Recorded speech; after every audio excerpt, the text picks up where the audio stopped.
Hello everyone, how are you doing? This is MD Tech here for another quick tutorial. In today's tutorial, I'm going to show you guys how to change your printer status from offline to online on Windows 11.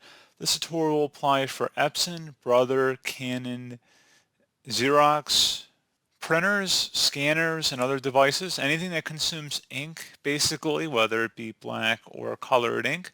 So covers pretty much all your common printers and scanners, basically, or more appropriately printers, but some of them have scanners built into them. But it should be a pretty straightforward process, guys, about how to get them all online. And we're going to go ahead and jump right into it. So we're going to start off by opening up the search menu, search for Control Panel. Best match should come back with Control Panel. Go ahead and open that up. Set your view by up in the top right to large icons, and then you want to select devices and printers.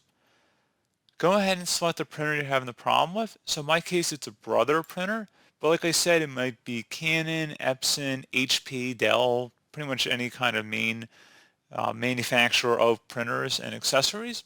So we're going to go ahead and right click on our Brother printer here, the one we're having the problem with. And we're going to select printer properties. Do not select properties. You want to select printer properties. So go ahead and left click on that. Select the ports tab and then select the one that has the numbers in the port name. So go ahead and select that. Select configure port.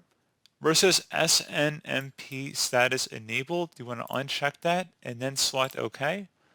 Once that is done, you should be able to go ahead and close out of here, restart your computer and restart your printer, and that should hopefully be about it. So also make sure your printer is turned on itself, so if there are any settings you have to change, go ahead and make sure you've done that.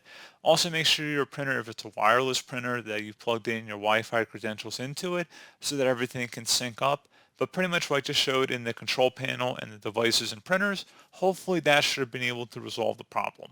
So as always, thank you guys for watching this brief tutorial. Do hope I was able to help you out, and I do look forward to catching you all in the next tutorial. Goodbye.